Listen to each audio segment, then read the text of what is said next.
Vous êtes à l'écoute du programme Encouragement du jour. Que le Très-Haut vous bénisse. Shalom, shalom et le riche venga avec vous. Nous voulons partager comme cela tout au long de ces jours les pratiques qui déshonorent. Les pratiques qui déshonorent, basées sur des problématiques tout à fait trouvées de tabous par certains en milieu chrétien. Mais je crois que au regard de ce que nous entendons, au regard de ce que nous pouvons recevoir comme des témoignages, il est important d'aborder ces problématiques. Et pour ce matin, nous voulons partager avec vous ce sujet, cette problématique sur la pornographie. Plusieurs des enfants de Dieu s'y retrouvent là-dedans, que ce soit les mariés, que ce soit les célibataires. Nombreux sont là à l'intérieur dans cette pratique. Et pour beaucoup de personnes, la pornographie, c'est seulement le fait de regarder des films, des images, des photos, de lire des textes particulièrement qui visent à exciter le corps. Mais ce n'est pas seulement cela, parce que en réalité, le terme grec traduit par pornographie englobe toutes les formes d'immoralité sexuelle, impudicité, voire impureté qui peuvent exister. Par exemple, acheter des films. Aujourd'hui, nous dirons qu'il n'y a certainement plus de films, mais nous allons remplacer cette partie par regarder des vidéos érotiques sur des chaînes de télé, sur des téléphones. Aller passer son temps à longueur de journée pour regarder des vidéos de personnes nues. Pour des femmes, c'est devenu cette pratique, l'achat des sextoys, des sexes artificiels pour pouvoir se donner du plaisir. Tout ceci est considéré comme de la pornographie. Aller voir les prostituées, fréquenter des lieux où les gens sont nus. Tout ceci renferme les actes ou les actions que Dieu désapprouve. Voyez-vous, la vérité concernant la pornographie, c'est qu'elle est profondément destructrice pour la personne qui l'utilise, comme pour son entourage. Alors, si vous retrouvez là esclave, victime, il vous faut revenir à Jésus. Jésus vous aime.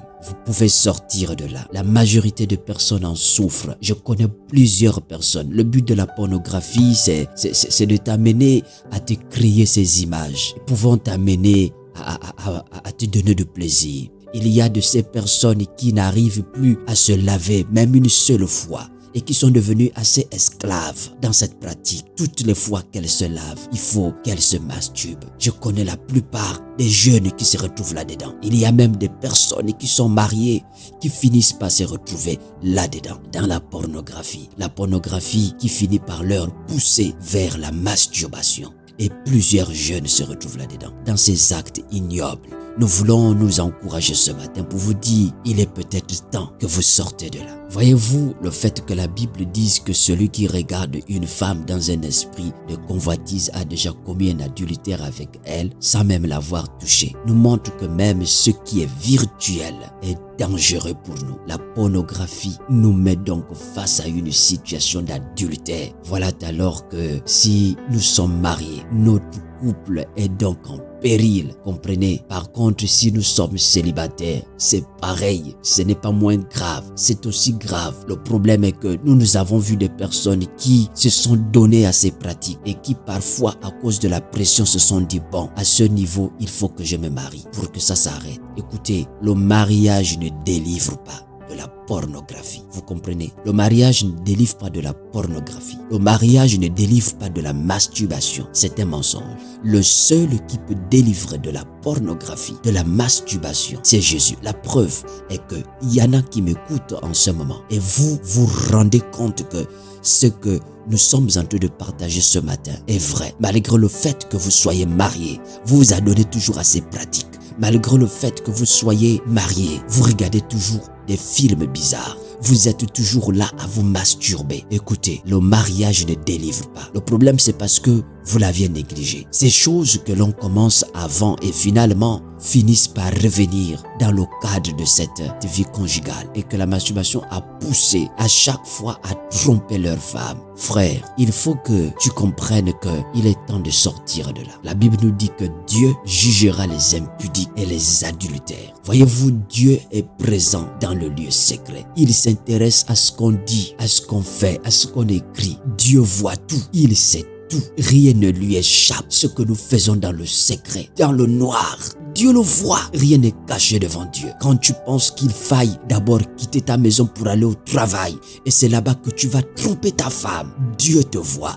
Rien n'est secret. Quand tu penses qu'il faut t'éloigner des frères de l'église pour pouvoir te retrouver dans des endroits où personne ne te voit, Dieu te voit. Il sait tout, parfaitement tout ce que tu fais. Que ce soit dans la douche, il est là. Que ce soit au travail, il est là. Que ce soit partout où tu peux être, il est là. Tout ce que tu fais, il est là. Il dit les impudiques, les adultères n'hériteront jamais le royaume des cieux. Voyez-vous, le mot péché en hébreu, dans sa profondeur, signifie choucroute. Et choucroute, c'est le fait de se laver avec des excréments. Donc, c'est comme ça que Dieu voyait les enfants d'Israël quand ils le quittaient pour aller adorer les idoles.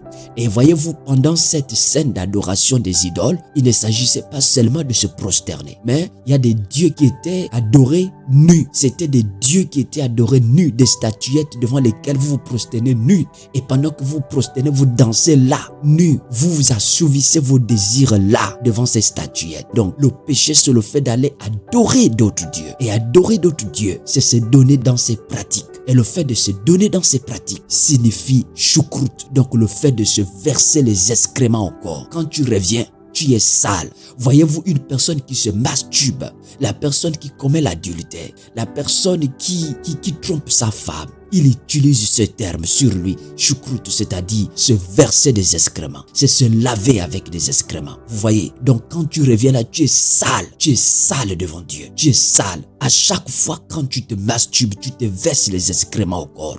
À chaque fois quand tu regardes des vidéos en ligne, des hommes nus, des femmes nues, tu te verses des excréments au corps. Il faut que tu comprennes qu'il est temps de sortir de là. Ne te dis pas que tu as encore le temps. C'est le moment de sortir de cette pratique. C'est le moment de sortir de là. C'est pourquoi, souviens-toi, Dieu ce matin t'accorde la grâce de revenir à lui. Si tu te retrouves là-dedans, frère, tu es là, tu vas au micro, tu chantes, mais malheureusement, tu restes ancré dans la masturbation. Tu es là, tu t'habilles bien, tu es là, la femme est là, mais tu sais que tu es ancré dans la masturbation, dans la pornographie. Il est temps de sortir de là. Cela détruit. Reviens vers Jésus. Les femmes qui utilisent des sextoys là, sortez de là, sortez de là. Ça déshonore l'image que Dieu a mis en vous. Alors, si tu veux sortir de là, fais avec moi cette prière. Dis avec moi, Père, je reconnais que je suis dans ces pratiques. Je reconnais que je suis dans la masturbation. Je reconnais que je suis dans la fornication. Je reconnais que je suis dans l'adultère. Je trompe ma femme. Pour celui qui le fait, pour celui qui le masturbe, qu'il dise, je reconnais que je me masturbe. Je reconnais que je regarde des vidéos en ligne, mais je n'ai pas de force. Je reconnais que j'utilise des sextoys. Je t'en supplie, pardonne mes actes ignobles. Sors-moi de là ce matin. Je me recommande à toi. Délivre-moi de là. J'ai pensé que le mariage pouvait me sortir de là. Et j'ai compris ce matin que la seule personne qui peut me délivrer de là, c'est Jésus par son sacrifice à la croix. Je me recommande à toi. Sors-moi de la pornographie. Délivre-moi, lave-moi, purifie-moi et donne-moi ta force. Par ton esprit, je veux vivre fidèlement à toi. Au nom de Jésus-Christ. Amen. Seigneur, je prie pour toutes ces personnes qui ont écouté ce programme ce matin et qui sont dans cette activité de pornographie qui conduit à la masturbation et à toute autre pratique qui sont autour. Je te les recommande. Je prie que tu délivres chacun, sors chacun de là et que ton nom soit glorifié. Au nom de Jésus-Christ. Amen. Que le Seigneur vous bénisse. N'oubliez pas de le partager.